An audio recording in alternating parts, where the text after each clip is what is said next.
नमस्कार, मैं श्यामगिरी। आज के कार्यक्रम में आप सभी दर्शकों का स्वागत है। चंद्रबाबू नायडू 29 सांसदों के साथ मोदी को अलविदा कहेंगे। इस तरह की चर्चाएं बड़ी तेजी से अब चल रही हैं। मोदी को एनडीए गठबंधन या एनडीए गठबंधन टूट गया या वक्त का इंतजार है। बड़ी दिलचस्प है। सुनिए, चंद्रबाबू नायडू 29 सांसदों के साथ मोदी को अलविदा कहेंगे। इस तरह की चर्चा अब तेज हो गई है। मोदी को एनडीए गठबंधन टूट गया, वक्त का इंतजार है, या जिस तरह से चंद्रबाबू नायडू को लेकर के रेवंत रेड्डी, पूर्व सीएम आंध्र प्रदेश के, उन्होंने बयान दिया कि हॉटलाइन पर राहुल गांधी की बात हुई। ऐसी चर्चाएं इसके पहले भी होती रही हैं, लेकिन अब चंद्रबाबू नायडू के संपर्क में 29 सांसद हैं जो चंद्रबाबू नायडू के साथ मोदी का दामन छोड़ेंगे। इस तरह की बात हो रही है। क्यों? अब जरा यह समझ ले कि आखिर चंद्रबाबू नायडू के साथ यह 29 सांसद हो कौन सकते हैं और क्यों इसकी चर्चा है। वजह साफ है कि भारतीय जनता पार्टी के साथ जो रहता है यह खा जाती है। जैसे नीतीश कुमार या एन फैक्टर जो है, अगर नहीं रहता तो नरेंद्र मोदी की सरकार 2024 में नहीं बन पाती। लेकिन इस एन फैक्टर को लेकर के नायडू, नीतीश और नरेंद्र मोदी प्रधानमंत्री बन तो गए। जो असंभव था संभव हो तो गया, लेकिन नरेंद्र मोदी ने अपने ही सहयोगी को खा गए, नीतीश कुमार को। और ललन सिंह और संजय झा को जिस तरह अपनी गोद में बिठाया, बाद में भले उनको झटक देंगे डर के, मरी हुई मक्खी की तरह निकाल के फेंक देंगे, लेकिन ललन सिंह और संजय झा के जरिए जो जेडीयू के ऊपर जो कब्जा किया नीतीश कुमार की जेडीयू पर, नीतीश कुमार के अस्तित्व को खत्म कर दिया। नहीं तो नीतीश कुमार को जिस तरह पलटू राम की तरह माना जा रहा था और जाना जा रहा था कि कभी भी पलट जाएंगे, कोई कुछ नहीं जानता। और लालू प्रसाद यादव तो यहां तक कहते थे कि नीतीशवा के पेट में दांत है। वह नीतीश कुमार मजबूर हो गए। लेकिन उस नीतीश कुमार के 6 सांसद मोदी से दूर हो गए। पिछले दिनों आप दर्शकों ने सांसद और विधायकों का बयान भी सोशल मीडिया और चैनलों पर देखा कि जो चुनाव आयोग और मोदी सरकार का खुला बगावत कर रहे थे और खुले शब्दों में कह रहे थे कि हम इंडिया गठबंधन में चले जाएंगे। अब ऐसे में चंद्रबाबू नायडू के पास जो 16 सांसद हैं, और चंद्रबाबू नायडू जिधर, पवन कल्याण भी उधर, और पवन कल्याण के 2 सांसद हैं और डिप्टी सीएम आंध्र प्रदेश के हैं वो। अब चंद्रबाबू नायडू के बेटे लोकेश द्वारा कुछ दिन पहले यह बयान आना कि चंद्रबाबू नायडू राष्ट्रपति बनेंगे, यह बातें किसी को गले से उतर नहीं रही थी, लेकिन अंदर खाने इतनी बड़ी बड़ी बातें चल रही थी और सेटिंग चल रहा था। अनुमान तो इसके थे कि चंद्रबाबू नायडू नरेंद्र मोदी के साथ ज्यादा दिन रहने वाले नहीं हैं, क्योंकि चंद्रबाबू नायडू नीतीश कुमार नहीं है। अब जगनमोहन रेड्डी ने जो बातें कही कि चंद्रबाबू नायडू का हॉटलाइन पर राहुल गांधी के साथ बातचीत चल रही है या राहुल गांधी के संपर्क में है, तो 2019 का चुनाव भी चंद्रबाबू नायडू कांग्रेस के साथ मिलकर लड़े थे। उस वक्त जगनमोहन रेड्डी आंध्र प्रदेश की मुख्य विपक्षी पार्टी भारतीय जनता पार्टी के साथ थी, लेकिन नरेंद्र मोदी दीमक की तरह चाट करके वादा खिलाफी के मास्टर हैं। भाप लिए कि जगन मोहन रेड्डी का पलड़ा भारी नहीं है, नायडू का पलड़ा भारी है, तो नायडू के साथ चले गए, उनको छोड़ दिए। जगन मोहन रेड्डी को भी अपने से दूर कर दिया, चंद्रबाबू नायडू को सटा लिए। लेकिन चंद्रबाबू नायडू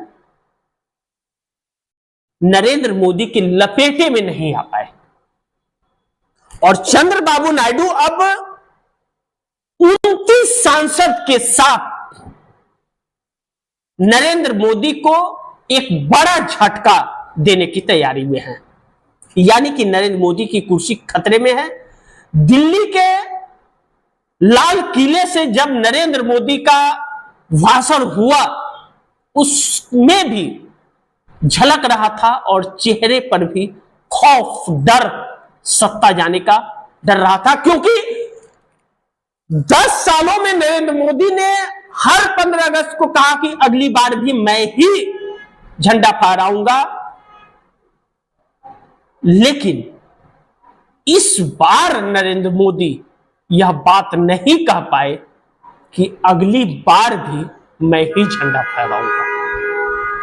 यह बात नहीं कहे, क्योंकि वह आरएसएस का गुणगान गा रहे थे। पहली बार कोई ऐसा पीएम था जो आरएसएस का गुणगान गा रहा था।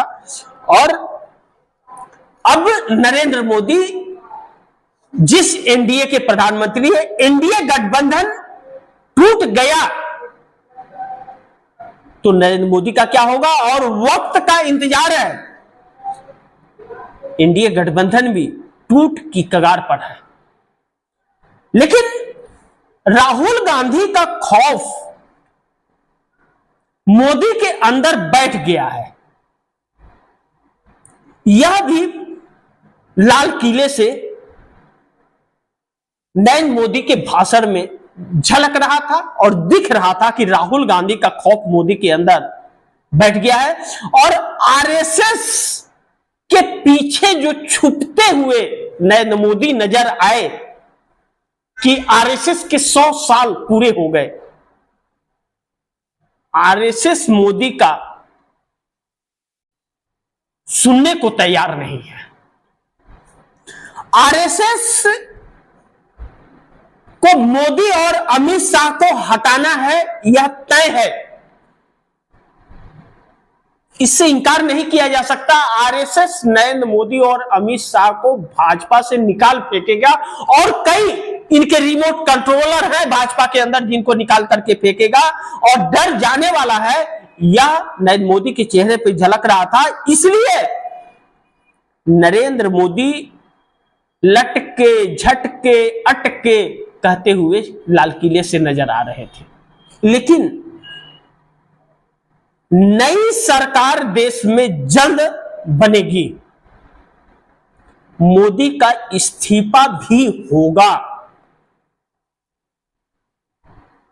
इधर चला मैं उधर चला, जाने कहां मैं किधर चला, जो एक कहावत है। नरेंद्र मोदी लाल किले में यह दिख रहे थे अपने भाषण के दौरान कि कहां की बात कहां बोल रहे हैं और किधर जाएंगे, क्या करेंगे, उन्हें कुछ भी एहसास और पता नहीं है। एक भटके हुए राही, एक राही जो भटक जाता है रास्ता और जो या घर से निकाल दिया जाता है, अब उसका कोई सहारा नहीं होता है, वैसे ही भटकते, अटकते, झटकते प्रधानमंत्री मोदी लाल किले पर भी दिख रहे थे। लेकिन जैसा मैंने कहा कि नई सरकार देश में जल्द बनेगी। मोदी जाने वाले हैं। आखिरी भाषण दिल्ली के लाल किले से, या 15 अगस्त का भाषण नरेंद्र मोदी का दिल्ली का लाल किले का, इनके राजनीतिक करियर का आखिरी भाषण न साबित हो जाए, ऐसा प्रतीक हो रहा है। और बिहार यह तय करेगा, चंद्रबाबू नायडू तय करेंगे आने वाले कुछ दिनों में यह मुख्य रूप से जो दिखाई देगा और दर्शकों के सामने जो एक विपक्ष इंडिया गठबंधन की एक नई रणनीति का जो इन्हें सामना करना पड़ेगा नरेंद्र मोदी को। नरेंद्र मोदी ने सपने में भी नहीं सोचा होगा कि विपक्ष इतना मजबूत होकर के इनके रास्ते का रोड़ा बन जाएगा। राहुल गांधी ने नरेंद्र मोदी के छठी का दूध याद दिला दिया है।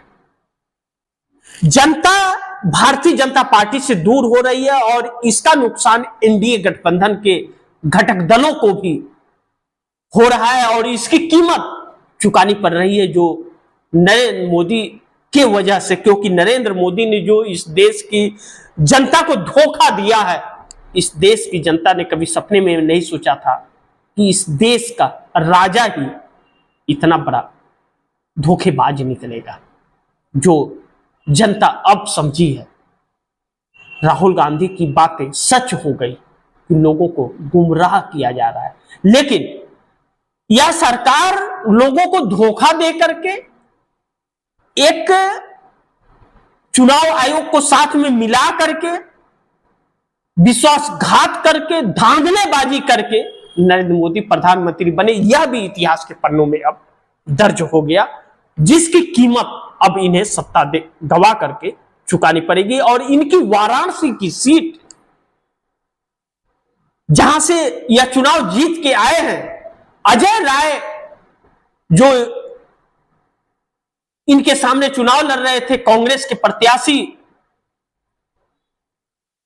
अजय राय से 1,52,000 मतों से यह जीत करके आए। लेकिन अजय राय को कांग्रेस और समाजवादी पार्टी ने विजयी घोषित किया है और उसका जश्न वाराणसी में मनाया गया है। और अजय राय कह रहे हैं कि चुनाव मैंने जीता है, मोदी चुनाव हारा है। वाराणसी में भद पिट गई है नरेंद्र मोदी की और कहा जा रहा है कि फिर से उसकी रिकाउंटिंग की जाए और यह दिखाया जाए जैसा सुप्रीम कोर्ट में रिकाउंटिंग हुआ, हारा हुआ प्रत्याशी जीत गया, वैसे नरेंद्र मोदी का भी पर्दाफाश हो। यानी कि वाराणसी में भी नरेंद्र मोदी चेहरा दिखाने लायक नहीं बचे और अब नरेंद्र मोदी का इस्तीफा निश्चित लग रहा है।